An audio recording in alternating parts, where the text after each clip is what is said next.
ప్రజాస్వామ్య ప్రభుత్వానికి చాలా పరిధులు ఉంటాయి. వాటికి లోబడే సర్కారు నిర్ణయాలు కూడా ఉంటాయి.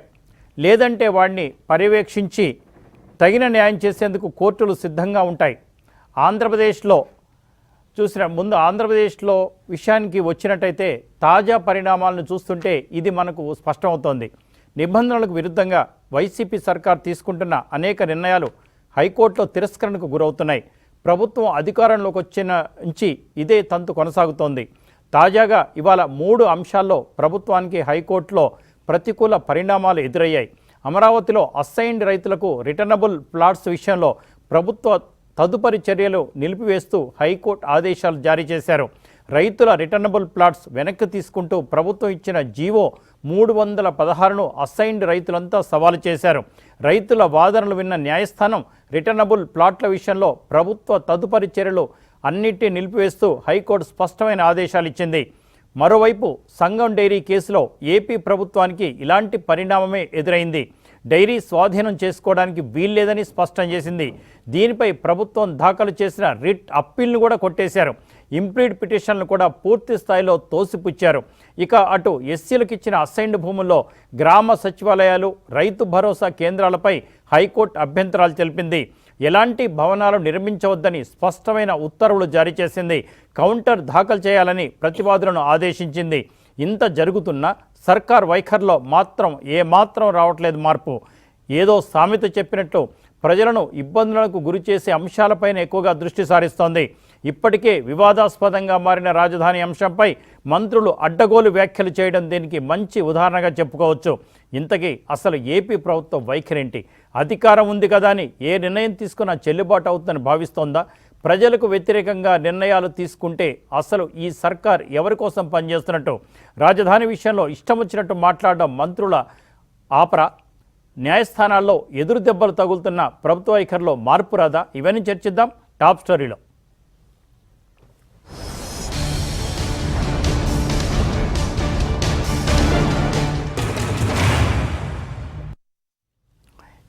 ఈ ప్రభుత్వానికి ఎదురు దెబ్బలు, ఆ దెబ్బలు, ఈ దెబ్బలు అనాల్సిన అవసరం మాకు లేదు. అది సరి చేసుకుంటాం కూడా. కానీ న్యాయస్థానాల్లో జీవోలను కొట్టివేస్తూ పోతున్నారు అంటే ఆ జీవోలు అక్రమమైన ఉండాలి, దాంట్లో చట్టపరంగా తప్పైనా ఉండాలి. న్యాయపరంగా కరెక్ట్ చేసుకోండి. హైకోర్టు, సుప్రీంకోర్టుల్లో ఎదురవుతున్న ఈ అవమానాలు ఆంధ్రప్రదేశ్ ప్రజలకు సంబంధించినంతవరకు మంచిది కాదు.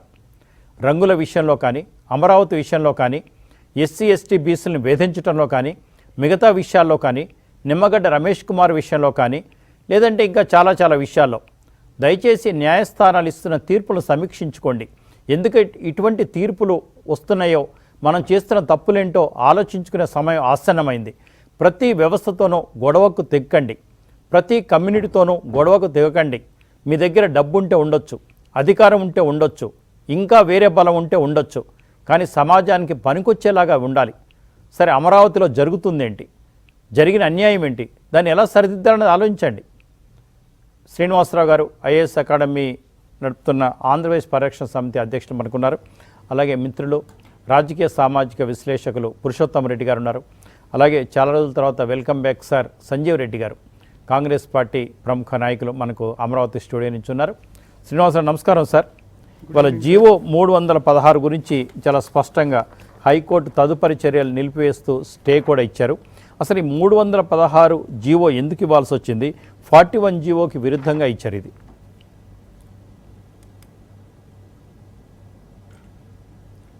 ఈ దేశంలో పేదరిక నిర్మూలన గురించి ఏ ప్రభుత్వం ఏ కార్యక్రమాన్ని రూపొందించినా ఆ కార్యక్రమం లక్ష్యం ఏంటంటే అట్టడుగు వర్గాలని ఆర్థికంగా అభివృద్ధి చేయటం, దళితుల్ని, గిరిజనుల్ని. అందుకోసం భూ సంస్కరణల చట్టంలో ల్యాండ్ సీలింగ్ పెట్టారు. ల్యాండ్ సీలింగ్ పెట్టిన తర్వాత ఆంధ్రప్రదేశ్ వ్యవసాయం అనేది రాష్ట్ర సబ్జెక్ట్ కాబట్టి భూ సంస్కరణల చట్టం పార్లమెంట్ చేయదు, రాష్ట్రాల చేత కేంద్ర ప్రభుత్వం చేయించింది. ఆంధ్రప్రదేశ్ భూ సంస్కరణల చట్టం 1973 ప్రకారం మీకున్న భూమి నీరుండి 2 పంటలు పండితే 18 ఎకరాలు, నీరుండి ఒకే పంట పండితే 27 ఎకరాలు, అసలు నీరు లేకపోతే 54 ఎకరాలు. ఇది భూ గరిష్ట పరిమితి. Land ceiling. ఇంతకు మించి ఉన్న భూమిని ప్రభుత్వానికి ఇవ్వాలి. అలా ఇచ్చిన భూమిని ఎవరైతే భూస్వాములు, భూమి ఉన్నవాళ్ళు ప్రభుత్వానికి ఇస్తారో దాన్ని భూమి లేని వ్యవసాయ కూలీలకి ప్రభుత్వం పంపిణీ చేస్తుంది. అలా ఇవ్వటాన్ని అసైన్మెంట్ అంటారు. అసైన్డ్ ల్యాండ్ అంటే భూమి లేని నిరుపేదలకు పేదరిక నిర్మూలనలో భాగంగా ప్రభుత్వం ఇచ్చిన భూమి. అసైన్మెంట్ అంటే ఇవ్వటం, అసైన్డ్ ల్యాండ్ అంటే ఇవ్వబడిన భూమి. వాస్తవానికి నిరక్షరాస్యత వల్ల, ఆర్థికాభివృద్ధి స్పృహ లేకపోవటం వల్ల, మద్యపానానికి బానిస కావటం వల్ల, ఇతర కారణాల వల్ల ఈ దేశంలో మెజారిటీ ప్రజలు ప్రభుత్వాలు వాళ్ళకి ఇచ్చిన భూముల్ని అన్యాక్రాంతం చేశారు, అంటే అమ్మేసుకున్నారు. అట్లా అమ్ముకోవటం వల్ల అసలు లక్ష్యం నెరవేరదని ఈ భూములు అమ్మకూడదు, కొనకూడదు అనేది చట్టం చేశారు. కానీ రాజశేఖర రెడ్డి గారు ముఖ్యమంత్రిగా ఉన్నప్పుడు ఈ రాష్ట్రానికి పెట్టుబడులు పెట్టడానికి వచ్చే పెట్టుబడిదారులకు భూములు ఇవ్వటం కోసం పట్టణ భూగరిష్ట పరిమితి చట్టం అడ్డమైతే దాన్ని తీసేశారు. అవును, పట్టణ భూగరిష్ట పరిమితి చట్టం 1976 దాన్ని తీసేశారు. ఎందుకు తీసేశారు అంటే కంపెనీలకి భూములు ఇవ్వటం కోసం ఇవ్వటానికి ఇది అడ్డంగా ఉంది. సరే, ఇప్పుడు ఈ చట్టానికి సంబంధించి ఒరిజినల్ చట్టం అసైన్డ్ ల్యాండ్కి సంబంధించి అసలు లక్ష్యం ఏంటంటే పేదరిక నిర్మూలనలో భాగంగా నిరుపేదలకు ఇచ్చిన భూమిని వాళ్ళు కొనకూడదు, వాళ్ళు అమ్మకూడదు, ఎవరు కొనకూడదు, అది మంచిది.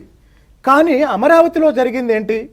ఒక పక్క వైసీపీ ఏమంటుంది ఇక్కడ చూడండి సార్, ఈ 316 దగ్గర జగన్మోహన్ రెడ్డి నాటకం మొత్తం బయటపెడతాం. రాజధాని ఇవ్వటం వల్ల రాజధానిలో భూములకి రేట్లు పెరిగి ఇన్సైడర్ ట్రేడింగ్ జరిగింది, కోట్ల రూపాయలు చేతులు మారే అన్నారు కదా. అంటే దళితులకు ఇచ్చిన అసైన్డ్ భూమి నిజంగా రాజధాని రావటం వల్ల దాని విలువ పెరిగి దళితులు అమ్ముకుంటే లాభమా నష్టం అండి? అంటే వేరే దగ్గర కొనుక్కుంటే లాభమే. ఇక్కడ అధిక ధర వచ్చింది, అమ్ముకుంటే లాభమే కదా. మీరు గమనించండి, ఇతర ప్రాంతాల్లో ఇళ్ల స్థలాలకో ఇంకో కారణం వల్ల అసైన్డ్ భూములు ఇస్తే అక్కడ అమ్ముకుంటే తప్పు, ఇక్కడ అమ్ముకోకపోతే తప్పు. చాలా మందికి తెలియని విషయం ఏంటంటే భూముల ధరలు పెరిగినంత మాత్రాన ఎవరికి లాభం రాదండి. ఇప్పుడు మీకు హైదరాబాద్లో ఒక ఇల్లు ఉంది, ఆ ఇల్లు కొన్నప్పుడు ఆ స్థలం 10 లక్షలు, ఈరోజు ఫర్ ఎగ్జాంపుల్ 4-5 కోట్లు, కానీ మీకు లాభమే రాదు. ఎందుకు రాదు? అది ఎప్పటికైనా గవర్నమెంట్ మీరు అమ్మట్లేదు కదా, అది మీరు మీ ఇంటి కోసం ఉంచుకున్నారు. మీరు అమ్ముతున్నారా? రేటు పెరిగిందని అమ్ముతారా? అమ్మరు. కానీ ఎవరికి లాభం వస్తుంది అంటే అమ్ముకున్న వాళ్ళకి లాభం వస్తుంది. దళితులు ఆర్థికంగా అభివృద్ధి చెందాలి అన్నప్పుడు, ఆర్థికాభివృద్ధి వేగం పుంజుకున్నప్పుడు, వాళ్ళ భూమికి మార్కెట్ ధర పెరిగినప్పుడు అమ్ముకోవటం వల్ల దళితుల్లో ఆర్థికాభివృద్ధి జరిగిద్ది. దానికి చంద్రబాబు నాయుడు సహకరించాడు. కానీ జగన్మోహన్ రెడ్డి ఎవరితో అధికారంలోకి వచ్చాడు? దళితుల ఓట్లతో అధికారంలోకి వచ్చాడు. ఇప్పటికి కూడా ఏం చెప్తాడు? దళితులు మా మేనమామలు, ఇది దళితుల పార్టీ. మీకు తెలియదండి, చాలా మంది దళిత నాయకులు ఏమనుకుంటారంటే అరే ఇది రెడ్ల పార్టీ కాదురా, ఇది దళితుల పార్టీ రా అనుకుంటారు. అంతే చెప్తారు క్యాడర్కి. చాలా సీరియస్ పాయింట్. కానీ అమరావతి గ్రామాల్లో అమరావతి రాజధాని ప్రకటన జరిగిన తర్వాత ఎవరైనా దళితులు భూమి అమ్ముకోవటం వల్ల వాళ్ళు ఆర్థికంగా ప్రయోజనం పొందారే కానీ ఎవరు నష్టపోలేదు. నష్టపోయింటే వాళ్ళు అమ్ముకునే వాళ్ళు కాదు, ఎవరు నష్టపోలేదు. కాబట్టి ఈరోజు కోర్టు అన్నిటికన్నా దారుణం అండి, అన్నిటికన్నా దారుణం. రైతుల దగ్గర భూములు తీసుకున్నారు, ఫ్లాట్లు ఇస్తామన్నారు. మరి అసైన్డ్ భూములు తీసుకున్న దళితులకు కూడా ఫ్లాట్లు ఇవ్వాలి కదా.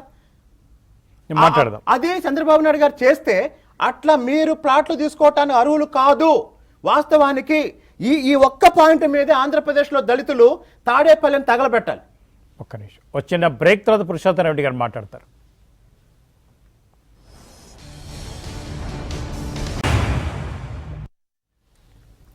టాప్ స్టోరీకి తిరిగి స్వాగతం. పురుషోత్తమ రెడ్డి గారు నమస్కారం సార్.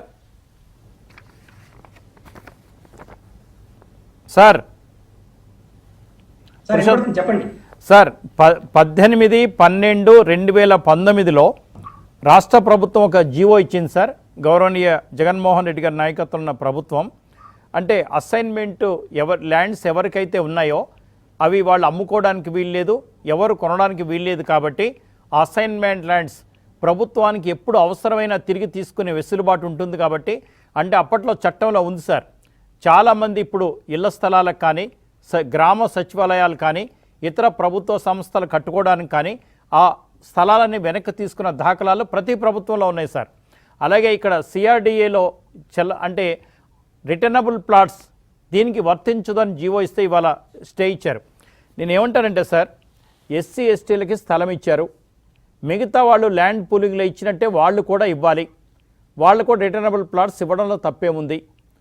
వాళ్ళు ల్యాండ్ అమ్ముకోకూడదు అంటే 20-25 సంవత్సరాల తర్వాత ల్యాండ్ బాగు చేసిన తర్వాత మంచి పంటలు పండే స్థితి వచ్చిన తర్వాత ఇది ప్రభుత్వ స్థలం, మా స్థలం మేము తీసుకుంటాం అంటే ఆ కుటుంబాలు ఎటుపోవాలి సార్? అది మంచి పద్ధతేనా సార్? ఒకటి రెండు అంశాలు ఉన్నాయి సార్. ఒకటి మీకు ప్రాథమికంగా చెప్పినట్టు కోర్టులు ఎప్పుడు కూడా రాష్ట్ర ప్రభుత్వాలు కానీ కేంద్ర ప్రభుత్వం కానీ రాజ్యాంగ పరంగా తమకు ఏ అయితే పరిపాలన చేసే వెసులుబాటు అధికారం సంక్రమించిందో దానికి లోబడి చట్టాలు ఉంటే కోర్టులు అలవ చేస్తాయి, దానికి భిన్నంగా చట్టాలుంటే కోర్టులు కొట్టేస్తాయి. ఇక్కడ ప్రజా ప్రయోజనాలు కోర్టులు ప్రధానం కాదు అనే పెద్ద పదం నేను వాడను, కానీ నా ఉద్దేశం ఏంటంటే ఇక్కడ ప్రజా ప్రయోజనాల ఆ చట్టం వల్ల మంచా చెడ్డ అనే దానికన్నా టెక్నికల్ గా రాజ్యాంగం ఏం చెప్పింది, ప్రభుత్వం చేసిన చట్టం ఆ రాజ్యాంగానికి లోబడి ఉన్నాయా లేవా అంతవరకే కోర్టులు చూస్తాయనేది నాకున్న ప్రాథమికమైన అవగాహన. ఉదాహరణకు మనకు రాజధాని విషయంలో 2 జీవోలు చూడండి. ప్రీవియస్ ఇయర్ లో ఆంధ్రప్రదేశ్ ప్రభుత్వం విజిలెన్స్ కార్యాలయాల్ని కర్నూలుకు తరలిస్తూ ఒక జీవో ఇచ్చింది. ఆంధ్రప్రదేశ్ హైకోర్టు నిర్ద్వందంగా కొట్టేసింది. అదే హైకోర్టు హెచ్ఆర్సీ కార్యాలయాన్ని లోకాయుక్త కార్యాలయాల్ని కర్నూలులో ఏర్పాటు చేస్తే అభ్యంతరం చెప్పలేదు. అంటే దాన్ని జోక్యం చేసుకుని మా పరిధిలో లేని అంశం చెప్పింది. దీనికి రీజన్ ఏంటంటే రాజధాని పరిధిలో ఉన్నటువంటి రాష్ట్ర పరిపాలనలో భాగంగా ఉన్న ఏ ఒక్క కార్యాలయాన్ని రాష్ట్ర ప్రభుత్వం స్టే ఉండగా తరలించే జీవోలు ఇస్తే చెల్లవు. ఎందుకంటే స్టే ఉంది, ఆ తీర్పు వచ్చేంత వరకు చెల్లదు. అందువల్ల విజిలెన్స్ కార్యాలయాన్ని ఒప్పుకోలేదు. ఇది హైదరాబాద్ లో ఉన్న కార్యాలయాలు కాబట్టి రాష్ట్ర ప్రభుత్వ విచక్షణాధికారం ఉంది కాబట్టి అంగీకరించారు. ఇక్కడ ప్రజా ప్రయోజనాలు విస్తృత ప్రయోజనాలకున్న వాళ్ళకున్న హక్కుల పరిధిలో రాష్ట్ర ప్రభుత్వం వ్యవహరిస్తుందా లేదా అన్నది ప్రాతిపదికనే కోర్టులు వ్యవహరిస్తాయనేది ఈ 2 ఘటనలో ఒకే విషయంలో మనం చూస్తాం. ఈరోజు మీరు పెడుతున్న ప్రధానమైన సబ్జెక్ట్ గా చూసినప్పుడు అసైన్ ల్యాండ్ సంబంధించి ఇప్పుడే శ్రీనివాస్ అన్న చాలా స్పష్టంగా చెప్పాడు, దాంట్లో ఎవరికి డిస్ప్యూట్ లేదు. అది ఇక్కడ రాజధానిలో వచ్చిన సమస్య ఏంటంటే వివాదాలు రాజకీయాలు ఎన్ని ఉన్నా ఆంధ్రప్రదేశ్ ప్రభుత్వం ఒక జీవో ఇచ్చింది, అది చట్టానికి లోబడే ఇచ్చింది. ఇది నైతికత, ఆడేం జరిగింది, అసలు ఈ అసైన్ యాక్ట్ లో ఎట్లా అవుతున్నాయి, ఏం దుర్వినియోగం అవుతుంది, ఎవరు తీసుకుంటున్నారు, అది వేరే చర్చ. కానీ ఈ రోజు హైకోర్టులో చేసిన ఆర్గ్యుమెంట్ చూసుకున్నప్పుడు ప్రభుత్వం ఒక జీవో ఇచ్చింది, ఉంటే అసైన్ ల్యాండ్ వాళ్ళ చేతిలో ఉండాలి, లేదా వేరే వాళ్ళ చేతిలో ఉంటే ప్రభుత్వం తీసుకుంటుందనే యాంగిల్లో వాళ్ళు జీవో ఇచ్చారు. దీనిపైన చాలా మంది కోర్టుకు వెళ్ళారు.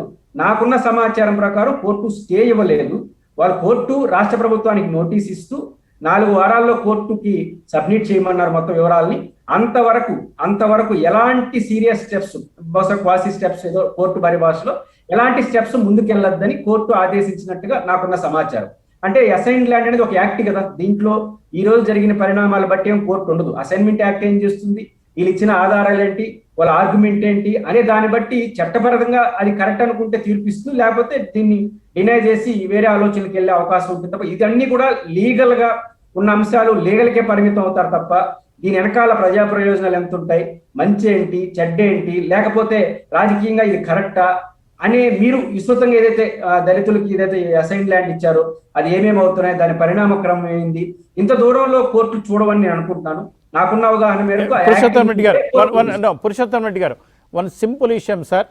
ఇవాళ రిటర్నబుల్ ప్లాట్స్ అనేది 1250 స్క్వేర్ మీటర్స్ సబ్జెక్ట్ కరెక్షన్. మిగతా రైతులకు ఎలాగైతే ఇస్తున్నారో అసైన్మెంట్ రైతులకు కూడా డెవలప్ చేసిన తర్వాత 1250 స్క్వేర్ మీటర్స్ ఇవ్వాలని సిఆర్డిఏ చట్టం మార్చారు.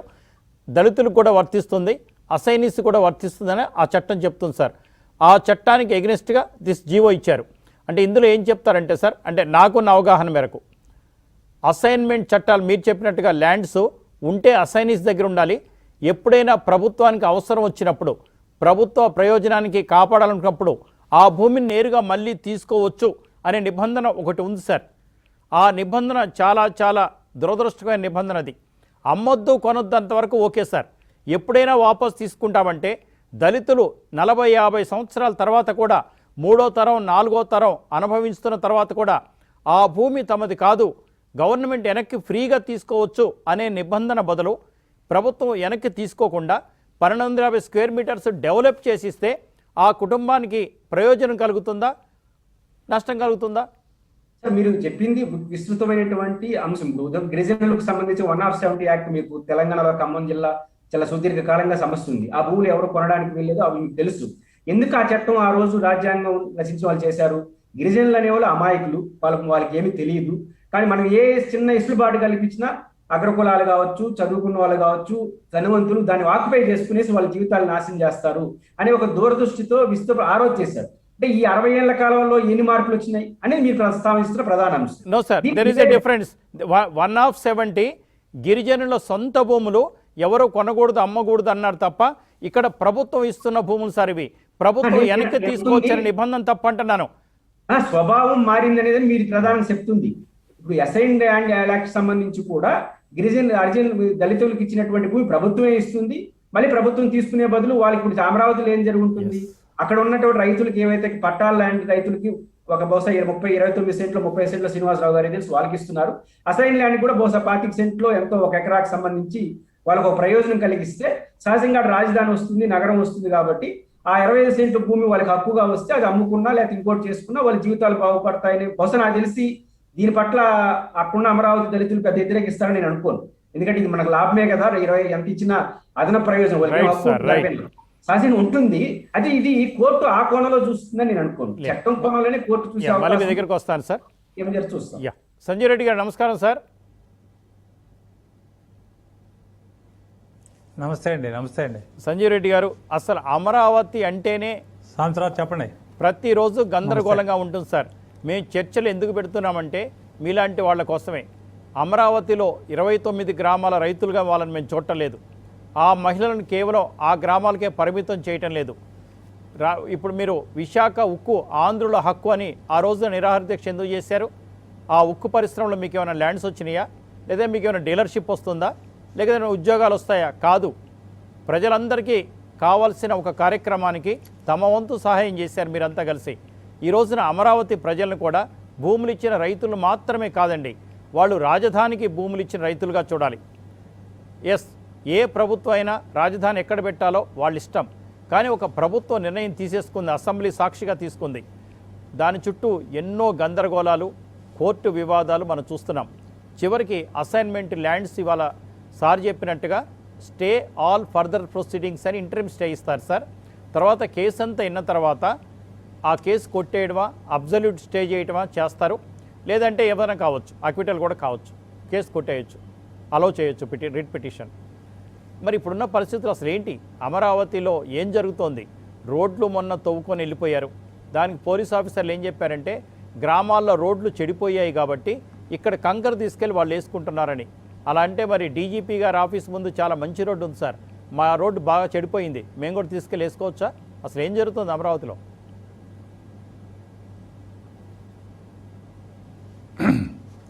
సంవత్సరాలు ముందుగా మీకు నమస్కారం, TV5 వ్యూవర్స్కి, పురుషోత్తం రెడ్డి గారు, మన శ్రీనివాస్ గారికి కూడా నమస్కారాలు తెలియజేస్తూ, ప్రభుత్వం ప్రజలు ఒక తీర్పు ఇచ్చినప్పుడు అంతిమంగా ప్రజలు మంచి తీర్పు ఇచ్చారు, మంచి ప్రభుత్వం, మంచి మెజారిటీతో ప్రభుత్వం వచ్చింది కాబట్టి ముఖ్యమంత్రి ప్రజానురంజకంగా పరిపాలించాల్సింది పోయి ప్రజా వ్యతిరేక నిర్ణయాలు తీసుకోవడంలో ప్రభుత్వం ఇతర పక్క ప్రభుత్వంతో పోటీ పడతా ఉన్నట్టుగా మనకు కనపడతా ఉంది. ఒకటి కాదు సంవత్సరాలు, అమరావతి కాదు, ఇప్పటి వరకు దాదాపు రాష్ట్ర ప్రభుత్వం తీసుకున్న నిర్ణయాలన్నీ కూడా న్యాయ సమీక్షకు నిలబడలేకపోతున్నాయి. అంటే వాంటెడ్లీ వీళ్ళు కావాలనే అలాంటి నిర్ణయాలు తీసుకుంటున్నారనేది మనం అర్థం చేసుకోవాలి. విశాఖ ఉక్కు సంగతి చెప్పారు. ఒక విశాఖ ఉక్కే కాదు, 75 సంవత్సరాలుగా దేశాన్ని ముందుకు నడిపి ఎన్నో ప్రాజెక్టులు, ఎన్నో పరిశ్రమలు, ఎంతో అభివృద్ధి సాధిస్తే ఈ రోజున కేంద్ర రాష్ట్ర ప్రభుత్వాలు వాటిని తాకట్టు పెట్టడమో, అమ్ముకోవటమో, నాశనం చేయటమో, లీజుకి ఇవ్వటమో ఆలోచిస్తూ ఉన్నారు. కోర్టుల్లో ప్రతి విషయంలో కూడా ప్రతికూలంగా ఎందుకు తీర్పు వస్తూ ఉంది? మీరు తీసుకున్న నిర్ణయము ప్రజా వ్యతిరేకము, న్యాయసమ్మతం కాదు, రాజ్యాంగబద్ధం కాదు కాబట్టి మీకు ప్రతికూలమైనటువంటి తీర్పులు వస్తూ ఉన్నాయి. ఏ ఒక్కటి విషయంలోనైనా ప్రభుత్వానికి అభినందిస్తూ ఒక్క తీర్పు అయినా వచ్చిందా? రాలేదు. అంటే వీళ్ళు చేసేది ఏంటంటే వాంటెడ్లీ కావాలని తప్పు చేసి, చూడండి మేము మీకు చెయ్యాలని చూస్తున్నాం, కోర్టులు అడ్డం వస్తూ ఉన్నాయి, ప్రతిపక్షాలు అడ్డం వస్తూ ఉన్నాయని చెప్పి ప్రజల్ని ప్రక్కదో పట్టించడానికి చేసేటువంటి కార్యక్రమాలు. ఎప్పుడైతే ప్రభుత్వం సంక్షోభంలో ఉంటుందో పక్కదారి పట్టించడానికి, ఆ విషయాన్ని పక్కదారి పట్టించడానికి కొంతమంది మంత్రులు ముందుకొచ్చి మాట్లాడుతూ ఉంటారు. ఏం మాట్లాడుతూ ఉన్నారు? 29,000 ఎకరాలు, 30,000 మంది రైతులు, అన్ని కులాల వారు ఉన్నారండి అక్కడ. అసలు కులం అనేది సాంబశివరావు గారు, రాజకీయ నాయకులు, ముఖ్యంగా ముఖ్యమంత్రి, మంత్రుల స్థాయి నాయకులు మాట్లాడతాం అంటే అది బూతుతో సమానం. ఒక గ్రామం అయినప్పుడు ఆ గ్రామంలో అన్ని కులాలు ఉంటాయి. ఒక కులాన్ని సపోర్ట్ చేసి మాట్లాడకూడదు. శ్రీనివాస్ గారు అంతా బాగానే చెప్పారు. ఇందాక ఒక్క విషయం శ్రీనివాస్ గారు మీరు ఒక్కసారి కరెక్ట్ చేసుకోండి. వైఎస్ఆర్ పార్టీ రెడ్ల పార్టీ అన్నారు. పురుషోత్తం రెడ్డి గారు వైఎస్ఆర్ పార్టీ కాదు, సంజయ్ రెడ్డి గారు వైఎస్ఆర్ పార్టీ కాదు. ఎంతో మంది ఉన్నారు. రెడ్లకు జగన్మోహన్ రెడ్డి పేటెంట్ కాదు, చంద్రబాబు నాయుడు కమ్మారికి పేటెంట్ కాదు.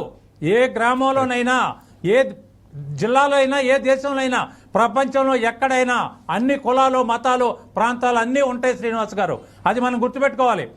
ఎప్పుడూ కూడా కులముద్ర ఎప్పుడైతే వేసి మాట్లాడతామో అది మనకు అంత ఆరోగ్యకరమైనటువంటి ఆర్గ్యుమెంట్ కాదు శ్రీనివాస్ గారు. ప్లీజ్ ఏమనుకోవద్దు, మీరు జగన్మోహన్ రెడ్డి పేటెంట్ కాదు, అది రెడ్ల పార్టీ కాదు. సంజయ్ రెడ్డి గారు మీరు మాట్లాడింది నేను యాక్సెప్ట్ చేస్తున్నాను. ఒకవేళ ఏదైనా పార్టీకి కులముద్ర వేయించుకున్నట్టయితే వాళ్ళు ఆ పార్టీ పత్రాన్ని వాళ్లే కోరుకున్నట్టు అన్ని కులాల వాళ్ళు, అన్ని వర్గాల వారు, మేధావుల దగ్గర నుంచి మిగతా అందరూ ఆదరిస్తేనే ఏ రాజకీయ పార్టీని అధికారంలోకి వస్తుంది. You're right sir, you're right. అవును, అవునండి. సాంబశివరావు అమరావతి రైతుల గురించి మాట్లాడాల్సి వస్తే వాళ్ళు చేసినటువంటి త్యాగం ఆంధ్రప్రదేశ్కి ఇంతవరకు ఎవరూ చేయలేదు. స్వాతంత్ర ఉద్యమం కోసం దేశ ప్రజలందరూ ఏ విధంగా పోరాడారో, కొత్త ఆంధ్రప్రదేశ్కు రాజధాని కోసం వాళ్ళ యొక్క అంతరాత్మతో ముడిపడి ఉన్నటువంటి భూములు ఇచ్చారంటే అది మనం అర్థం చేసుకోలేకపోతే ఈ రాష్ట్ర ప్రజలందరూ గుడ్డి వాళ్ళన్నా అయి ఉండాలి, చెవిటి వాళ్ళన్నా అయి ఉండాలి. వాళ్ళకి జరిగేటువంటి అన్యాయం జరగదు. రాజధాని అక్కడే ఉంటుంది. న్యాయం, ధర్మం గెలుస్తుంది. రాజ్యాంగ విరుద్ధంగా ఏమీ జరగదు. అంతిమంగా రాజధాని అమరావతిలోనే ఉంటుంది.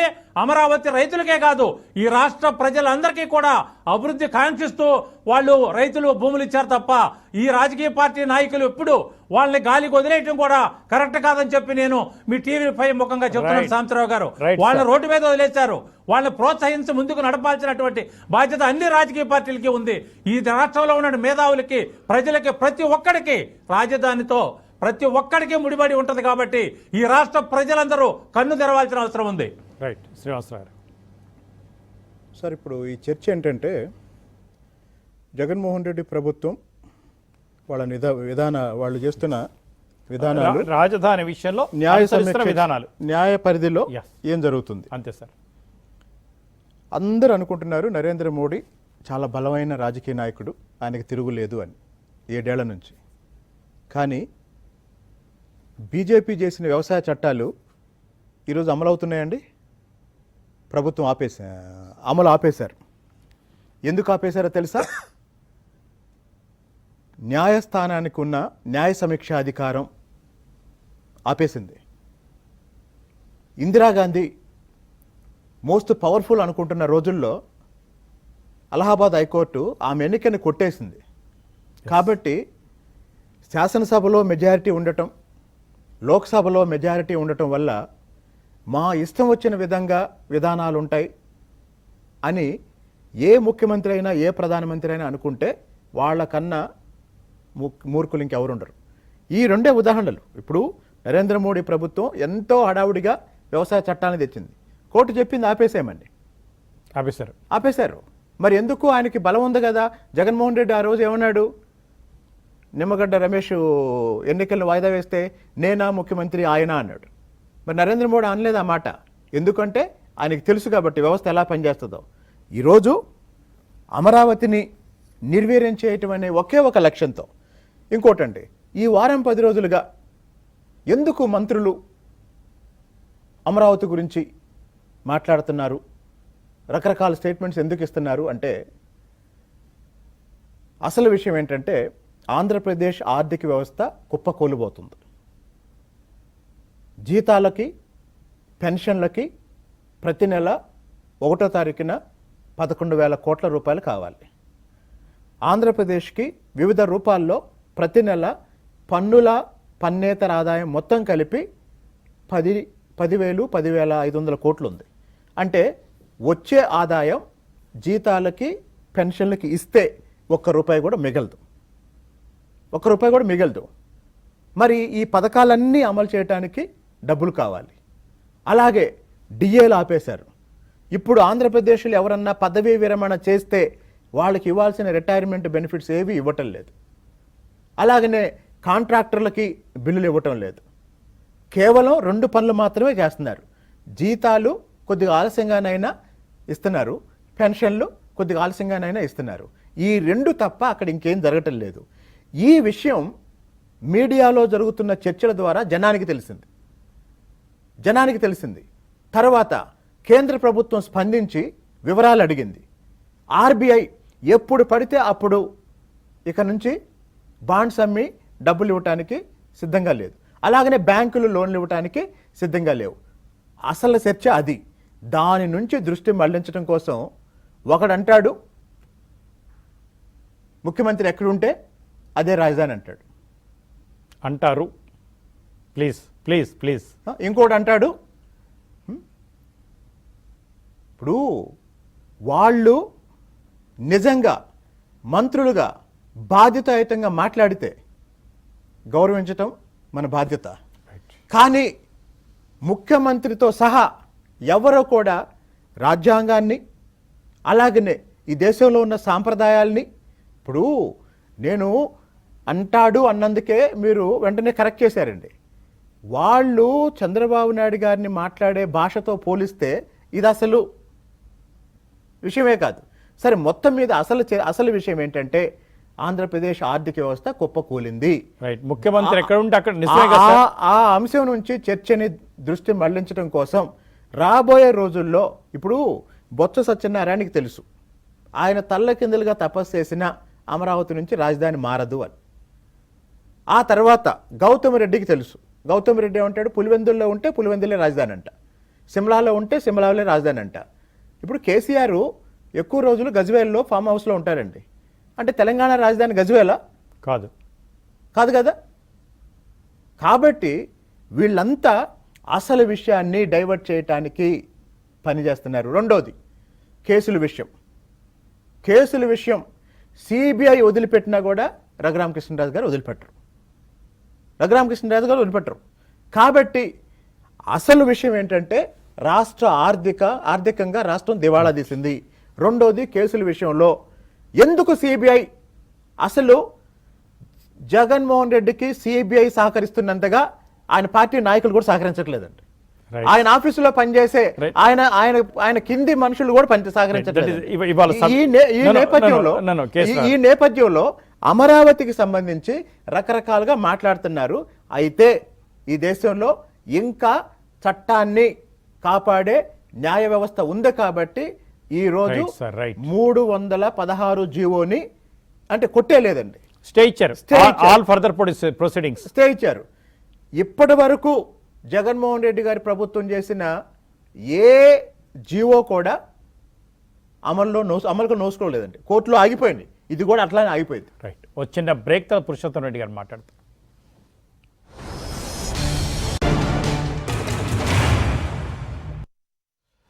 Yes, welcome back.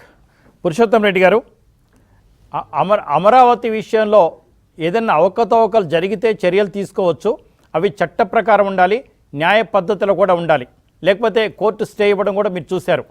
అసలు ఇన్సైడర్ ట్రేడింగ్ అనే పదానికి అర్థం లేదన్నారు. ఇంకో రకంగా జరిగితే ఏ రకంగా జరిగిందో మనం పిటిషన్లో పెట్టాలి. సాంబశివరావు ఎవరినో మర్డర్ చేస్తే సాంబశివరావు లాంటోడు అని అనడానికి వీల్లేదు, కేసులు ఒప్పుకో తమకు తెలిసిన అంశమే.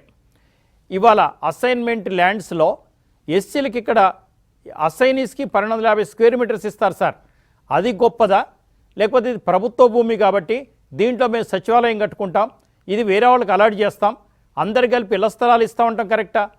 ఒకవేళ దళితుల్ని ఉద్ధరించాలన్నా, మనకి జీవన ప్రమాణం పెంచాలన్నా ఈ జీవో వ్యతిరేకం సార్. వాళ్ళకి 1250 స్క్వేర్ మీటర్స్ రిటర్నబుల్ ప్లాట్స్ ఇస్తే వాళ్ళ కుటుంబాలు దాని మీద ఆధారపడి ఓ కమర్షియల్ యాక్టివిటీ చేసుకుంటారు కదా. ఇప్పుడు అమరావతి సంబంధించి 2 పరిష్కారాలు మనకు కనిపిస్తాయి. ఒకటి న్యాయ పరిష్కారం, రెండోది రాజకీయ పరిష్కారం. నేనైతే మొదటి నుంచి ఒక శాశ్వత పరిష్కారం జరగాలంటే రాజకీయ పరిష్కారమే మంచిది తప్ప న్యాయ పరిష్కారంతో కొన్ని పరిమితులు ఉంటాయని అనుకుంటున్నాను. ఇప్పుడు కేఎస్ రావు గారు చెప్పినట్టు కొన్ని ఉదాంతాలు, శ్రీమతి ఇందిరాగాంధీ పీరియడ్లో గారి ఉదాంతం కావచ్చు, ఈ రైతు చట్టాలకు సంబంధించిన విషయాల్లో ఇది అరుదైన విషయాలు. బహుశా అమరావతి విషయంలో కూడా అరుదైనటువంటి తీర్పే రావచ్చని వారు అంచనాతో ఉండొచ్చు. 2-3 నెలల్లో అది తేలుతుంది హైకోర్టులో. నా పాయింట్ ఏంటంటే హైకోర్టుకి ఈ విషయంలో కొన్ని పరిమితులు ఉంటాయి. చట్టపరమైన అంశాల్లో ఆంధ్రప్రదేశ్ ప్రభుత్వం ల్యాబ్స్ ఉంటే ఖచ్చితంగా కోర్టు కొట్టేస్తుంది. అదర్ దెన్ మనం మాట్లాడుకుంటున్నాడు అమరావతి రైతులు భూములు ఇవ్వడం, ఒక గొప్ప రాజధాని అక్కడికి రావడం, లేదా నగరం రావడం, ఆ నగరం ఈ రాష్ట్రానికి ఉపయోగపడుతున్నాడు, ఇవన్నీ కోర్టు ముందు నిలుస్తాయని నేనైతే అనుకోను. ఖచ్చితంగా రైతులకి సిఆర్డిఏకి మధ్య జరిగినటువంటి ఒప్పందం, ఆ ఒప్పందం యొక్క ఫలితాలు దీని చుట్టూనే కోర్టు ఆలోచిస్తుందని నేను అనుకుంటున్నాను. ఎందుకంటే ఉదాహరణ నేను ప్రారంభంలో చెప్పాను, విజిలెన్స్ కార్యాలయాన్ని తరలింపును అడ్డుకున్న హైకోర్టు 2 కేంద్ర ముఖ్యమైన కార్యాలయాలు కర్నూలుకు పోతుంటే జోక్యం చేసుకోవడానికి నిరాకరించింది. అంటే కోర్టు అనుమతి ఇవ్వడం అనే పాయింట్ కాదు. కోర్టుకి కొన్ని పరిమితులు ఉన్నాయి, లీగల్ ఆస్పెక్ట్లను జోక్యం చేసుకుంటుంది. ఎందుకంటే అమరావతి రైతులకు సంబంధించి సిఆర్డిఏకి సంబంధించి భూముల ఒప్పందం జరిగింది. ఇప్పుడు 100 సెంట్లు భూమి ఇస్తే ఒక ఎకరాకి తిరిగి 25-30 సెంట్ల భూమి తిరిగి వాళ్ళకి ఇస్తామని ప్రభుత్వం చెప్పింది. అంటే 100 సెంట్ల భూమి ప్రభుత్వానికి ఇచ్చేసిన తర్వాత వాళ్ళ జీవనాధారం అది. ఆ జీవనాధారం కోల్పోయిన తర్వాత ఆడ ఏర్పడే రాజధానిలో ప్రభుత్వం తిరిగి ఇచ్చే ప్లాట్లే వాళ్ళ భవిష్యత్తు. కాబట్టి అట్లాంటి భవిష్యత్తుని మీకు పెట్టాం కాబట్టి మీరు ఇచ్చే 3 ప్లాట్లతో మీరు ఆడ ఏమి నగరం కట్టకుండా, ఆడ ఏమీ కట్టకుండా మాకు ఏంటి మా భవిష్యత్తు అనే పాయింట్ మాత్రం ఖచ్చితంగా హైకోర్టులో ఖచ్చితంగా డిబేట్ అవుతుంది. హైకోర్టులో డిబేట్ ఉంటుంది, ఖచ్చితంగా హైకోర్టు జోక్యం చేసుకుంటుంది. అది కూడా నాకున్న అవగాహన మేరకు 1872 కాంట్రాక్ట్ యాక్ట్ లోబడి ఆనాడు ఆంధ్రప్రదేశ్ ప్రభుత్వం ఏమైతే రైతులతో ఒప్పందం చేసుకుందో ఆ ఒప్పందం వరకు ఖచ్చితంగా హైకోర్టు జోక్యం చేసుకుంటుంది, అంతవరకు స్పష్టమైన తీర్పు ఇస్తుంది. ఆ తీర్పుతోనే అమరావతి రైతుల సమస్య కానీ, అమరావతి రాజధాని సమస్య కానీ పరిష్కారం అయిపోతుందని నేనైతే అనుకోను. ఎందుకంటే వాళ్ళకు సెక్యూరిటీ వరకు కోర్టు జోక్యం చేసుకుంటుంది. అదర్ దెన్ ఇప్పుడు అక్కడే రాజధాని ఉండాలని కోరుకునే అంశాలు ఎక్కడ కోర్టు ఏం చెప్పగలదు? అది political decision. Correct Purushottam Reddy గారు, నేను మీరు అన్నది ఎండార్స్ కూడా చేస్తున్నాను, మీరు చెప్పింది వాస్తవం కూడా. అయితే ఇక్కడ విభజన చట్టంలో ఏముందండి సార్, రాజధాని అంటే ఏంటో నిర్వచించారు. సచివాలయం, హైకోర్టు, శాసన మండలి, అంటే ఇవన్నీ కలిపితేనే రాజధాని అనేది ఉంది. తమరు కూడా చట్టం చూసే ఉంటారు. ఇవన్నీ కలిపితేనే, అంటే చాలా రాష్ట్రాల్లో హైకోర్టు వేరే ప్రాంతంలో ఉన్నా కానీ ఆ ప్రాంతాన్ని ఎవరు కూడా రాజధాని అని పేరు పిలవరు. పేరులో ఏముంది అనుకోవద్దు, పేరే ఇంపార్టెంట్. నెంబర్ 2 వచ్చేసి రాజధానిలో ఏమేం రాబోతున్నాయో సిఆర్డిఏ చట్టంలో కానీ లెజిటిమేట్ ఎస్టిమేషన్, లెజిటిమేట్ ఎక్స్పెక్టేషన్ తమకు తెలిసివి. అంటే అంటే మీరు ఒక స్థలాన్ని కనుక ఫ్లాట్స్ కింద ఇచ్చినట్టయితే డెవలపర్ ఎన్ని ఫ్లోర్లు కట్టాలి, ఎంత క్వాలిటీ కట్టాలి, ఎంత రేట్ ఎక్స్పెక్టేషన్ చేయొచ్చు అని మీరు ఇచ్చిన తర్వాత, మీరు ఒకసారి ల్యాండ్ డెవలప్మెంట్కి ఇచ్చిన తర్వాత ఇవేమీ లేకుండా ఒక కళ్ళుపాక వేసేసి ఇదిగో 50% ల్యాండ్ అంటే మీరు ఒప్పుకుంటారా? అంటే ఈ ల్యాండ్ 1 మినిట్ సార్, ఈ ల్యాండ్ తీసుకుంటున్నప్పుడు ల్యాండ్ పూలింగ్లో అంగీకారం కుదిరినప్పుడు చుట్టుపక్కల ఏమేమి డెవలప్ చేస్తారో చూసి ఆ డెవలప్మెంట్ వల్ల తమ రిటర్నబుల్ ప్లాట్స్ అన్నీ కూడా కమర్షియల్ వాల్యూ పెరుగుతుందని లెజిటిమేట్ ఎక్స్పెక్టేషన్తో రైతులు ఇచ్చారు తప్ప, మళ్ళీ మీరు కట్టడాలు సచివాలయం కట్టేశారు, హైకోర్టు కట్టేశారు, సీడాక్సిస్ రోడ్ వేశారు, చాలా ప్రాంతాల్లో అపార్ట్మెంట్స్ కూడా కట్టేశారు. ఇవన్నీ కట్టేసిన తర్వాత మేము రాజధాని తరలిస్తాము అంటే మీరు ఇచ్చే భూమికి ఏం విలువ ఉంటుంది, ఆ భూమి ఎవరు కొంటారు అంటే మీరు అలా వేధించదలుచుకున్నారు ప్రజల్ని? లేదు, వాళ్ళ భూమి వాళ్ళకి ఇచ్చేస్తామంటే సెక్రటేరియట్ అన్ని కూల్చేసినంత ఎవరి భూమి ఎక్కడ ఉందో తెలియదు సార్. ఇప్పుడు ఎలా చేస్తారు? నేను అంటుంది ఆ పాయింట్. మీరు కరెక్ట్, ఎగ్జాక్ట్లీ. మీకు నాకు ఎక్కడ డిస్ప్యూట్ లేదు. ఖచ్చితంగా ఈ పాయింట్లో కోర్టు జోక్యం చేసుకుంటుంది. దానికి కూడా ఒక పరిమితి ఉంది. 1882 కాంట్రాక్ట్ యాక్ట్ మీరు ఒకసారి చదవండి. ఆ యాక్ట్లో 2-3 కీలక అంశాల ప్రస్తావన ఉంది. రాష్ట్ర ప్రభుత్వాలు కానీ, సిఆర్డిఏ కానీ, సంస్థలు కానీ తమకు బుద్ధి పుట్టినట్టు ఒప్పందాలు చేసుకునే స్కోప్ లేదు. దాంట్లో 2 కీలకమైన అంశాలు ఉన్నాయి. ఒక ఒప్పందం చేసుకున్నప్పుడు ఒప్పంద భాగస్వాములకి సహజ న్యాయ సూత్రాలకు లోబడి ప్రయోజనాలు ఉండాలి. ఇది మొదటి అంశం. రెండో అంశం, ఒక విస్తృత ప్రయోజనాలను లిమిటెడ్ పీపుల్తో లేదా లిమిటెడ్ గ్రూప్ ఆఫ్ పీపుల్తో ఒప్పందాలు చేసుకుంటే అది చెల్లదు. ఈ 2 కాంట్రాక్ట్ యాక్ట్ లో ఉంది. దీనికి లోబడి హైకోర్టు ఖచ్చితంగా స్పష్టమైన తీర్పు ఇస్తుందని నేను నమ్ముతున్నాను. అయితే ఇక్కడ పాయింట్ ఏంటంటే రాజధానిలో సెక్రటేరియట్ ఉండాలి. సెక్రటేరియట్ అంటే ఎంత? 200 డిపార్ట్మెంట్ల, హెచ్ఆర్సీ కార్యాలయం, కృష్ణా బోర్డు కార్యాలయం, లేకపోతే కమిషనర్ ఆఫ్ ఇట్లాంటి చాలా ఉంటాయి కదా. ఇవన్నీ తీసుకొచ్చి ఏరే ప్రాంతంలో పెట్టి నేను అడ్మినిస్ట్రేషన్ పెడతానంటే ఏమవుతుంది? అందుకే నేను అంటున్నాను, ఇది ఒక రాజకీయ పరిష్కారం కానీ జరిగితే ఒక శాశ్వతంగా దీనికి ఒక పరిష్కారం దొరుకుతుంది. కోర్టు ఇచ్చే ఆదేశాలు ఆడి వరకే మళ్ళీ ప్రభుత్వం పాటిస్తే మళ్ళీ వాళ్ళు సమస్యలకు గురవుతారు. అందువల్ల దీనికి ఒక పొలిటికల్ పరిష్కారం జరగాలి తప్ప కోర్టుల ద్వారా చాలా పరిమితమైన ఫలితాలు ఉంటాయి. ఇది కొంతవరకు పరిష్కరిస్తుంది, మళ్ళీ లాంగ్ రన్ ఈ సమస్య కొనసాగుతూ ఉంటుంది. అందువల్ల ఇది ఒక రాజకీయ పరిష్కారమే దీనికి శాశ్వతంగా ఉంటుందని నమ్మేవాళ్ళు నేను ఒక్కని. ఆ రాజకీయ పరిష్కారం నాకు నచ్చచ్చు నచ్చకపోవచ్చు వేరే సంగతి, కానీ దీనికి పొలిటికల్ పార్టీలు బాధ్యత తీసుకోవాలి. అన్ని రాజకీయ పార్టీలు అమరావతి 3 రాజధానులు కావాలనుకునే వాళ్ళు 3 రాజధానుల వైపు నిలబడొచ్చు, లేదు అమరావతి ఉండాలనుకునే వాళ్ళు అమరావతి టెంట్లుగాడు కాకుండా 13 జిల్లాల వాళ్ళు ప్రజల్ని చైతన్యపరచాలి కదా. ఇప్పుడు విశాఖ స్టీల్ ప్లాంట్ అంటే 13 జిల్లాలు ఎందుకు తీవ్రంగా స్పందించాయి? ఒక అంశాన్ని ప్రజల్ని భావోద్వేగంతో అంత కనెక్ట్ చేశారు, అది ప్రజలు స్పందించారు. కేంద్ర ప్రభుత్వం ఇప్పుడు రైతు చట్టాలు కోర్టులు కేఎస్ రావు గారు చెప్పారు, అంతకే పరిమితం కాదు. పంజాబ్ రైతులు దాని చుట్టూ ఢిల్లీని స్తంభింపజేసి ఉక్కిరి బిక్కిరి చేసిందనేది కీలకం. కాబట్టి మోడీ గారు భయపడింది అక్కడ. దేశవ్యాప్తంగా రైతులు సంఘీభావం ఇస్తారు. ఈరోజు అమరావతి కూడా వీళ్ళు అనుకుంటున్నటువంటి కాన్సెప్ట్ నెరవేరాలంటే ఎంటైర్ ప్రజల మద్దతు దానికి ఉంటే అప్పుడు ప్రభుత్వాలు వెనక్కిపోతాయి, లేకపోతే వెనక్కిపోవు. కాబట్టి ఇక్కడ నైతిక విషయాల కన్నా చట్టం ఒకటి, ఒక విస్తృతమైనటువంటి సార్వజనిక ప్రజల అభిప్రాయాలతో సంబంధం లేకుండా రాజకీయ నిర్ణయాలు ఉండవు.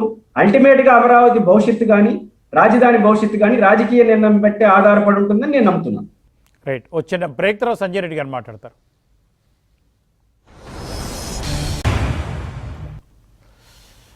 చర్చకు తిరిగి స్వాగతం. సంజీవ్ రెడ్డి గారు, ఇక్కడ రాష్ట్రంలో చాలామందికి చాలా అనుమానాలు ఉన్నాయి.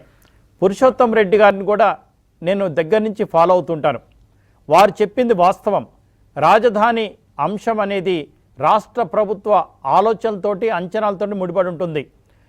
న్యాయస్థానాలు కేవలం ఇద్దరి మధ్య జరిగిన అగ్రిమెంట్స్ని ఫుల్ఫిల్ చేయటం, అవి Indian contract act 1872 subject correction ఆ పరిధిలో ఉన్నదా లేదా అనేది కూడా ఉంటుంది. అలాగే విస్తృత ప్రయోజనాలు ఉన్నాయా, లిమిటెడ్ పీపుల్కే ప్రయోజనం ఈ చట్టం ప్రయోజనం చేస్తుందా అనేది కూడా కోర్టులు చూస్తాయి.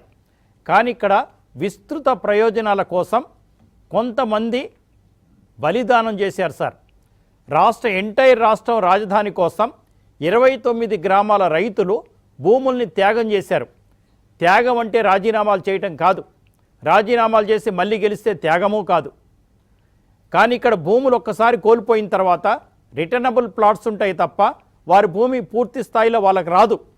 ఇది తెలిసి కూడా రైతులు ఇచ్చారు. దయచేసి ఇప్పటికైనా సరే శ్రీనివాసరావు గారికి నేను బ్రేక్లో చెప్పాను, కులాల ప్రస్తావనకి ఆపేసేయండి. ఇప్పటికే దగా పడ్డ ఆంధ్రప్రదేశ్కి ఒక శాపంలాగా మారింది ఇది.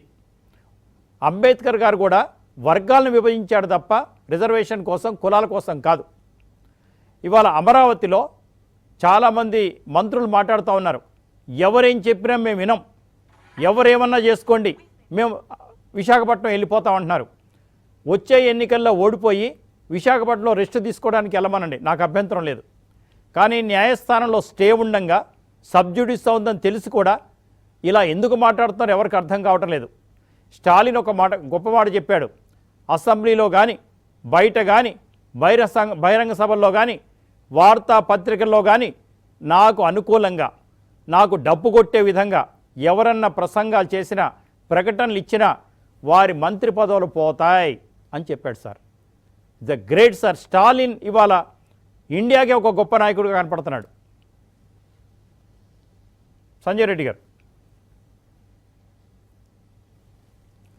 సాంసరారు మీరు చెప్పిన దాంట్లో ఏకీపిస్తా. పురుషోత్తం రెడ్డి గారు చెప్పిన దాంట్లో కూడా వాస్తవాలు ఉన్నాయి. అయితే ఒకటి ఆలోచించాలి, మీకు తెలియదని కాదు, ప్యానల్లో ఉన్నవాళ్ళు చూసేవాళ్ళు కూడా అందరూ కూడా మన దేశంలో నడుస్తున్నటువంటి వ్యవస్థ 3 అంచెల విధానం నడుస్తూ ఉంది. ఒకటి లెజిస్లేచర్, 2 ఎగ్జిక్యూషన్, ఐఏఎస్లు ఐపీఎస్లు ఐసీఎస్లు, 3 జ్యుడిషియరీ, 4 మీడియాని మనం పెట్టుకున్నాం 4వ స్తంభంగా. 3 స్తంభాలు మనకి రాజ్యాంగబద్ధంగా ఉన్నాయి. 4వ స్తంభాన్ని మనం పెట్టుకున్నాం, ప్రజలకి ప్రభుత్వాలకి మధ్య వారధులుగా మీడియాని పెట్టుకున్నాం. మేము వెళ్ళిపోతాం, మా ఇష్టం, గంటలో తీసుకెళ్తా అరగంటలో తీసుకెళ్తా, నీ ఆస్తి కాదు, నీ తాత ఆస్తి కాదు, నువ్వు సంపాదించింది కాదు. ఇక్కడ ఒక పద్ధతి ఉన్నది. లెజిస్లేచర్స్ చట్టాలు చేస్తారు, అధికారులు అమలు చేస్తారు. ఆ రెండిటిలో తేడాలుంటే జ్యుడిషియరీ ఇన్వాల్వ్ అవుతుంది. రాజధాని అనేది రాష్ట్రం విడిపోయినప్పుడు విభజన చట్టం ద్వారా అమరావతి గత ప్రభుత్వం ప్రకటించింది, ఇండియా మ్యాప్లో పెట్టబడింది. మోడీ గారు వచ్చి శంకుస్థాపన చేశారు, 1000 కోట్ల పైగా డబ్బులు ఇచ్చారు, భవనాల నిర్మాణం జరిగింది. రాజు మారినప్పుడల్లా రాజధాని మారదు. రాజధాని ఎక్కడుంటే రాజు అక్కడికే వెళ్ళి కూర్చోవాలి. నా ఇంటికాడ కూర్చుంటానని ఫామ్ హౌస్లో కూర్చున్నాడు కేసీఆర్. నెల రోజుల నుంచి ఎందుకు పరుగులు పెడుతున్నాడు బయటికి? ఎందుకు పరుగులు పెడుతున్నాడు? ఎవరైనా అంతే. ప్రజాస్వామ్యంలో చట్టానికి రాజ్యాంగానికి లోబడి నడుచుకుంటేనే ప్రభుత్వాలు నడుస్తాయి. ఇది జగన్మోహన్ రెడ్డి కావచ్చు, కేసీఆర్ కావచ్చు, మోడీ గారు కావచ్చు. ఆస్తులు అమ్మే అధికారం వీళ్ళకి ఎవరిచ్చారు? ఒక రాజధాని కట్టలేని వాళ్ళు 3 రాజధానులు కడతారంట. కట్టండి, అభివృద్ధి చేయండి 3 ప్రాంతాలు. ఎవరొద్దన్నారు? మీరే కదా చెప్పారు 3,000 ఎకరాలు కావాలని చెప్పి. 3,000 ఎకరాలు రైతులు ఇచ్చారు. 30,000 ఇవాళ ఎందుకు వద్దంటున్నారు మీరు? రేపు వచ్చే ఆయన మళ్ళీ మారిస్తే అప్పుడేం చేస్తారు? రాజకీయ పరిష్కారం అయిపోయింది. రాజధాని అమరావతి పేరు పెట్టబడింది. ఇండియా మ్యాప్లో గెజిట్లో ప్రకటించడం జరిగింది. మీరు మారుస్తామంటున్నారు. మార్చగలిగితే రేపు వచ్చిన ఆయన మళ్ళా మారుస్తాడంటాడు. మళ్ళా మారాలా? ఇది అలా కుదరదు సాంబశివరావు గారు. రాజ్యాంగబద్ధంగా జరగాల్సిందే. రాష్ట్ర ప్రజల కోసం, 5 కోట్ల ప్రజల కోసం 3,000 కుటుంబాలు సాక్రిఫైస్ చేశారు. అది విస్తృతమైనటువంటి లాభాలు అక్కడ ఉన్నాయి కాబట్టి కోర్టు తీర్పు ఖచ్చితంగా పురుషోత్తమ రెడ్డి గారు చెప్పినట్టు వాళ్ళకే అనుకూలంగా వస్తుంది. ఇది ఇద్దరు వ్యక్తుల మధ్య కాంట్రాక్ట్ కాదు. ఇది కొన్ని వేల కుటుంబాలు ఒక ప్రభుత్వానికి జరిగినటువంటి కాంట్రాక్టు ఉల్లంఘిస్తే ఖచ్చితంగా కోర్టులు ఇన్వాల్వ్ అవుతాయి. నీ చట్టంలో లోపం ఉంటే ఖచ్చితంగా కోర్టులు ఇన్వాల్వ్ అవుతాయి. 29,000 మంది రైతులు, ఆ 29 గ్రామాలు వెళ్ళే సంగతి మర్చిపోండి. ఇది ఆంధ్ర రాష్ట్ర ప్రజల రాజధాని, ప్రజా రాజధాని. నువ్వు ఉంటావు ఈరోజు, రేపు ఇంకొకరు వస్తారు, ఆ తర్వాత ఇంకొకరు రావచ్చు, రేపు మళ్ళీ నువ్వే రావచ్చు. కానీ గత ప్రభుత్వం కట్టిన అసెంబ్లీలోనే నువ్వు ఉంటున్నావు, సెక్రటరియట్లోనే నువ్వు ఉంటున్నావు, నీ మంత్రులు ఉంటున్నారు. మీరు మాట్లాడే మాటలేంటి ఒక్కసారి ఆలోచించుకోండి. ప్రజలు ఏమనుకుంటున్నారో. ఇందాక మీరు చెప్పినట్టుగా మీ నిర్ణయాలు న్యాయ సమీక్షకు ఎందుకు నిలబడలేకపోతున్నాయో ఒకసారి మీరు సమీక్షించుకోండి. మీ అధికారులు తప్పుదోవ పట్టిస్తున్నారా? మీకు తెలియదా? మీ చుట్టూ ఉన్న వాళ్ళు తప్పుదోవ పట్టిస్తున్నారా? లేదు మీరే వాంటెడ్లీ చేస్తున్నారా? ఒక్కసారి మీరు కరెక్ట్ చేసుకుంటే ప్రజలు మళ్ళా మిమ్మల్ని ఆదరించేటువంటి అవకాశం ఉంటుంది తప్ప ఇదే పరిస్థితి కొనసాగితే రాజకీయ పరిష్కారం పురుషోత్తమ రెడ్డి గారు చెప్పినట్టు ఖచ్చితంగా రాజకీయ పరిష్కారం దొరుకుతుంది ఈ రాష్ట్ర ప్రజలకు. సాంబశివరావు గారు. శ్రీనివాసరావు గారు, అంటే దీంట్లో ఒకటి సార్, అంటే మంత్రులు ఎందుకు మాట్లాడుతున్నారో ఇందాక స్పష్టంగా చెప్పారు. ఇవాళ స్టాలిన్ ఉదాహరణగా ఎందుకు చెప్పానంటే, ఇవాళ స్టాలిన్ చెప్తున్న ఇవాళ ఎన్నికల్లో ఇప్పుడు కనుక పోటీ చేస్తే స్టాలిన్ అన్న డిఎంకే 0 అయిపోద్దండి. అంటే ఆ స్థాయికి ఎదిగారు. అంటే అమ్మ క్యాంటీన్లు తీసేయడానికి వీల్లేదు. అంటే గెలవంగానే డిఎంకే వాళ్ళంతా అమ్మగారి ఫోటోలు తీసేస్తే మళ్ళీ ఫోటోలు పెట్టించి క్యాంటీన్లు కంటిన్యూ చేస్తారు. సంజీవ్ రెడ్డి గారు కాంగ్రెస్ పార్టీలో ప్రముఖ నాయకులు. ముఖ్యమంత్రులు మారినప్పుడల్లా రాజధాని మారదు. ముఖ్యమంత్రులు మారినప్పుడల్లా మెరుగైన చట్టాలు తీసుకొస్తారు. లోపభూయిష్టమైన జీవోలు చట్టాలు ఏమైనా ఉంటే మెరుగైన పరిస్థితి తీసుకొస్తారు. ఇంకా ప్రభుత్వం నుంచి అటువంటి చేస్తారు. కానీ ఇక్కడంతా కూడా వ్యతిరేకం. పలానా కమ్యూనిటీ వాళ్ళు ఉన్నారా, దాన్ని బంద్ చేయండి. పలానా కమ్యూనిటీకి సంబంధించిన ఇండస్ట్రీ ఉందా, బంద్ చేయండి. అంటే దయచేసి మన కులాల మాట మాట్లాడుకోకపోయినా బొత్స సత్యనారాయణ గారే మాట్లాడుతూ ఉన్నారు. అంతవరకు మనం పరిమితం అవుదాం. అసలు రాజధాని భూములు ఇచ్చిన రైతులు, మరి పురుషోత్తమ రెడ్డి గారు చెప్పారు ఒకటి, ఇండియన్ కాంట్రాక్ట్ యాక్ట్ లోబడి ఇది ఉందా లేదా పరిశీలించాలి. అంతేకాకుండా కొంతమందితోనే 29 గ్రామాలతో అందరితో చేసుకున్నారు. మరి అసైన్మెంట్స్ గొడవలు ఏంటి? మరి వీళ్ళెవరు అసలు? ముందు స్టాలిన్ గురించి ఒక ముక్క చెప్తానండి. ఎస్, నేను మిమ్మల్ని సాంబశివరావు గారు అని పిలిచాను అనుకోండి, మీరు నన్ను అరే అంటారా? No, never అనగలరా? ఓకే. 2300 సంవత్సరాల క్రితం అశోకుడు బౌద్ధ మతంలో చేరినప్పుడు ఒక బౌద్ధ భిక్షువు అశోకుడిని అడిగాడు, బౌద్ధ మతాన్ని వ్యాప్తి చేయాలంటే ఏం చేయాలి అని. అప్పుడు అశోకుడు ఒక మాట చెప్పాడు. ఆ మాటతో కేవలం కొండ గుహల్లో ఉండే బౌద్ధ మతం ప్రపంచవ్యాప్తమైంది. ఆ మాట ఏంటంటే, నీ మతాన్ని నువ్వు వ్యాప్తి చేయాలనుకుంటే ఎదుటి మతాల్ని గౌరవించు. ఇప్పుడు స్టాలిన్ ఏం చేయట్లేదు, జయలలితను గౌరవిస్తున్నాడు.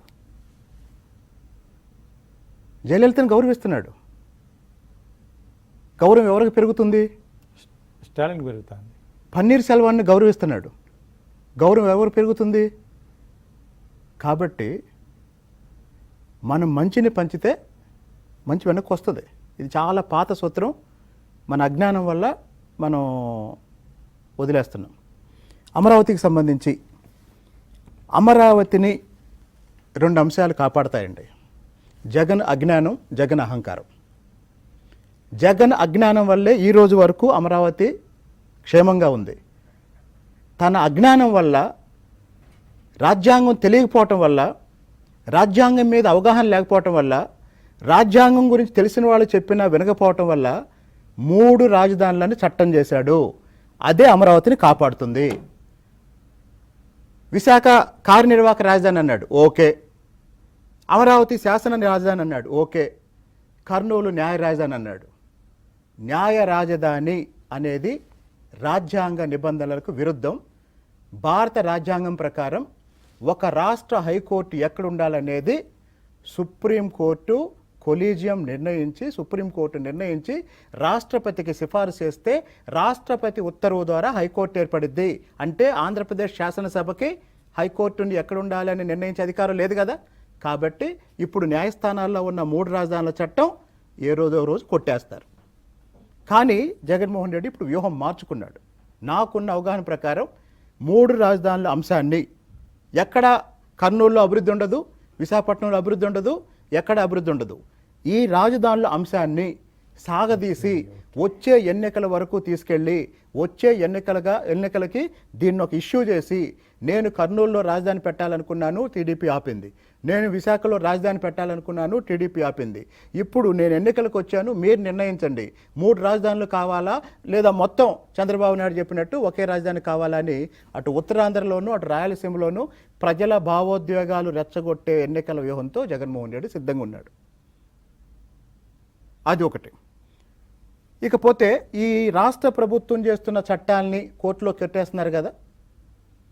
ఎన్టీ రామారావు గారు ముఖ్యమంత్రిగా ఉన్నప్పుడు రాజశేఖర రెడ్డి గారు ద్రోణంరాజు సత్యనారాయణతో రోజు కేసులు వేయించేవాడు. 27 కేసులు వేశాడు ఒకసారి. 27 కేసుల్లో ఒక 3 కేసుల్లో రాష్ట్ర ప్రభుత్వ నిర్ణయాన్ని హైకోర్టు ప్రశ్నించింది. 24 కేసులు కొట్టేశారు, అసలు విచారణకు కూడా తీసుకోలేదు. 3 కేసులు విచారణకు తీసుకొని ఇందులో కొన్ని అంశాలు పరిశీలించవచ్చు అని చెప్తే రాజశేఖర రెడ్డి ఇల్లు పీకి పందిరేశాడు, ఎన్టీఆర్ రిజైన్ చేయాలి అని. 3 కేసులకి. మీకు కూడా తెలుసు, నాకన్నా ఎక్కువ మీకు తెలుసు. మరి ఈరోజు ఎన్ని కేసులు అండి? మరి అర్ధరాత్రి రాజశేఖర రెడ్డి మాట్లాడేటప్పుడు కొడుకు చెప్పొచ్చు కదా, అరే ఏంట్రా ఇన్ని కేసుల్లో హైకోర్టులు ఇట్లా అంటే అని. ఆ రోజు 3 కేసుల్లోనే హైకోర్టు తీర్పులు ఇస్తే తీర్పు కూడా కాదు అది. ఫైన్ అంటే ఆ ప్రాథమిక సాక్ష్యాలనే హానరబుల్ చీఫ్ జస్టిస్ భాస్కరన్ గారి నేతృత్వంలో డివిజన్ బెంచ్ చెప్పింది. ఆ కేసులు విచారణకి తీసుకున్నారు, దానికే రాజీనామా చేయమన్నారు. మరి ఇప్పుడు జగన్మోహన్ రెడ్డి ఎన్నిసార్లు రాజీనామా చేయాలండి? కనీసం ఇప్పటికి ఒక 200 సార్లు రాజీనామా చేయాలి. కానీ ఆయన నైతిక బాధ్యత వహించట్లేదు, దేనికి బాధ్యత వహించట్లేదు. మరి ఈ నేపథ్యంలో ఎందుకు ఇంత చేస్తున్నారు అంటే 2 అంశాలు మాత్రం అందరూ అర్థం చేసుకోవాలండి. ఒకటి, ఆయన అధికారంలోకి వచ్చిన రోజు నుంచి విపరీతమైన సంపాదన ద్వారా వచ్చే ఎన్నికలకు కూడా ఆయన ఆర్థిక వనరులు సమకూర్చుకునే పనిలో ఉండి ప్రత్యర్థి పార్టీకి వనరులు లేకుండా దెబ్బతీసే పని రెండోది చేస్తున్నాడు. ఈ 2 పనులే ఆయన చేస్తుంది. ఆఖరికి నాడు నేడు విద్యా వ్యవస్థలో తీవ్రమైన సంస్కరణలు, భారీ మార్పులు అని చెప్తున్నారు కదా, అందులో కూడా లక్ష్యం ఏంటంటే ఇవాళ అమరావతికి పరిమితం అవుదాం మనం. అంటే జగన్మోహన్ రెడ్డి గారు పూర్తి పరిపాలన మీద కాదు ఇవాళ డిస్కస్. అమరావతికి ఏం జరగబోతోంది అంటే ఇవాళ అమరావతికి సంబంధించి అమరావతిని రాజధానిగా ప్రకటించి అభివృద్ధి ప్రారంభమైంది. 2019 ఎన్నికల తర్వాత అది ఆగిపోయింది. ఇది వచ్చే ఎన్నికల్లో జగన్మోహన్ రెడ్డిని ఓడిస్తే అమరావతి రాజధాని అభివృద్ధి చెందుతుందండి. అలా కాకుండా అమరావతి గ్రామాలు ఉన్న తాడికొండ, మంగళగిరి ఈ నియోజకవర్గాలు కూడా మళ్ళీ మాకు జగన్మోహన్ రెడ్డి కావాలి. ఎందుకు చెప్తున్నానంటే స్థానిక సంస్థల ఎన్నికల్లో చిగ్గు శరం లేకుండా ఓట్లేశారని మా వాళ్ళు. సార్ ఓట్లేశారు అంతే. అవును, ఓట్లేశారు. ఇంకా అది చాలు కదా, అది చాలు కదండి. ఇప్పుడు ఒక పక్క దాదాపు 620 రోజుల పైగా అమరావతి మహిళలు శిబిరాల్లో కూర్చొని, ఇళ్లలో కూర్చొని మానసికంగా, శారీరకంగా ఎంత తీవ్రమైన ఆవేదనలో ఉండి ఉద్యమం చేస్తున్నారు చూశారు కదా. అయినా సరే చుట్టుపక్కల గ్రామాలన్నీ, ఆ రాజధాని గ్రామాల్లో ఎన్నికలు జరగలేదు. జరుగుంటే అక్కడ కూడా జగన్మోహన్ రెడ్డి గెలిచి ఉండేవాడు. ఎందుకంటే ఈరోజు నిజంగా తెలంగాణలో ఉన్న ప్రాంతీయ అభిమానం ఆంధ్రప్రదేశ్లో 1% కూడా లేదండి. తెలంగాణలో అన్ని కులాలు, అన్ని మతాలు అందరూ కలిపి ఒక్కటై రాష్ట్రాన్ని సాధించుకున్నారు. ఈరోజు ఆంధ్రప్రదేశ్ విడిపోయిన తర్వాత ఇప్పుడున్న 13 జిల్లాల ఆంధ్రప్రదేశ్ని ఎట్లా నాశనం చేయాలో కులాలు మతాలుగా విడిపోయి అక్కడ మనుషులు పనిచేస్తున్నారు. కాబట్టి ఇకపోతే అమరావతి రాజధానికి సంబంధించి జగన్మోహన్ రెడ్డిని ఓడించడం అనేది 100 సమస్యలకి ఒకటే పరిష్కారం అండి. ఆంధ్రప్రదేశ్ ఆర్థిక వ్యవస్థను కాపాడాలన్నా జగన్మోహన్ రెడ్డిని ఓడించాలి. దళితుల ఆర్థికాభివృద్ధి విద్యాభివృద్ధి జరగాలన్నా మీరు మళ్ళీ చెప్తున్నానండి, మీరు ప్రత్యేకంగా 10 సార్లు డిబేట్ పెట్టాల్సిన అంశం ఏంటంటే దళితులకు పట్టిన దరిద్రం జగన్మోహన్ రెడ్డి. దళితుల విద్యాభివృద్ధి కోసం, దళితుల ఆర్థికాభివృద్ధి కోసం గత ప్రభుత్వాలు రాజశేఖర రెడ్డి గారు, చంద్రబాబు నాయుడు గారు అందరూ అమలు చేసిన అనేక పథకాలు ఇప్పుడు ఆపేశారు. ఒక్క నిమిషం సార్, ఆపేశారు. ఇప్పుడు అమరావతి అభివృద్ధి ఆంధ్రప్రదేశ్ అభివృద్ధి అండి. ఈరోజు చెప్పండి, తెలంగాణ ఆర్థిక అభివృద్ధి, తెలంగాణ ఆర్థిక వ్యవస్థని నిర్ణయిస్తుంది మొత్తం తెలంగాణ హైదరాబాద్ నగరమా? హైదరాబాద్ నగరమే కదా. కాబట్టి హైదరాబాద్ నగరం ఈరోజు రాజధాని కాదు, it is an economic growth engine. Bengaluru రాజధాని నగరం కాదు, ఎకనామిక్ గ్రోత్ ఇంజిన్. చెన్నై రాజధాని నగరం కాదు, ఎకనామిక్ గ్రోత్ ఇంజిన్. మరి ఈ రాష్ట్రాలకు ఉన్నప్పుడు ఆంధ్రప్రదేశ్కి ఏది లేకుండా చేస్తుంది ఎవరు? మరి ఆ దుర్మార్గుని ఓడించాలా లేదా? ఆ ఓడించడంలో ముఖ్యంగా గుంటూరు కృష్ణా జిల్లాల ప్రజలు సీఎం నెత్తురుంటే ముందుండాలి. కాబట్టి మొత్తం ఆంధ్రప్రదేశ్ని కాపాడుకోవాలంటే అమరావతిని కాపాడుకోవాలి. ఇంకో విషయం చెప్తానండి, నిన్నగాక మొన్నే కదా కోకాపేటలో ఎకరం వేలం వేస్తే 40 కోట్లు వచ్చినాయి, 60 కోట్లు వచ్చినాయి. అలా అని చెప్పేసి నేను రియల్ ఎస్టేట్ మార్కెట్ని దృష్టిలో పెట్టుకొని మాట్లాడలేదు. అభివృద్ధి జరిగిన చోట ధరలు పెరుగుతాయి, అభివృద్ధి జరిగిన చోట ధరలు పెరుగుతాయి. అసలు ఏమీ చేయకుండా ఆంధ్రప్రదేశ్లో జగన్మోహన్ రెడ్డి ప్రభుత్వం, నేను ఫ్యాక్ట్ సోషల్ మీడియాలో జగన్మోహన్ రెడ్డి గారు ఎన్నిసార్లు గెలిస్తే, ఎన్ని సంవత్సరాలు అధికారంలో ఉంటే తెలంగాణ బాగుపడుతుంది, తెలంగాణ భూముల రేట్లు పెరుగుతున్నాయి. నేను ఇవాళ స్పష్టంగా చెప్తున్నాను సార్, మా పూర్వీకులు ఆంధ్రాలో 1 ఎకరం అమ్మితే తెలంగాణలో 10 ఎకరాల పైన కొనేవాళ్ళు. ఇవాళ తెలంగాణలో 1 ఎకరం అమ్మితే ఆంధ్రాలో 5-6 ఎకరాలు కొనొచ్చు. తెలంగాణ భూముల రేట్లు హై స్థాయిలో ఉన్నాయి, ఆంధ్రాలో భూములు పడిపోయినాయి. ఇది వాస్తవం. ఒప్పుకుంటాం. 2019లో చేసిన తప్పు 2024లో ఆంధ్రప్రదేశ్ ప్రజలు దిద్దుకుంటారు, అమరావతిని కాపాడతారు, ఆంధ్రప్రదేశ్ని కాపాడతారు. ఇది జరిగి తీరుతుందండి. ఒక చిన్న బ్రేక్ తర్వాత పురుషోత్తం రెడ్డి గారి దగ్గరికి వెళ్దాం.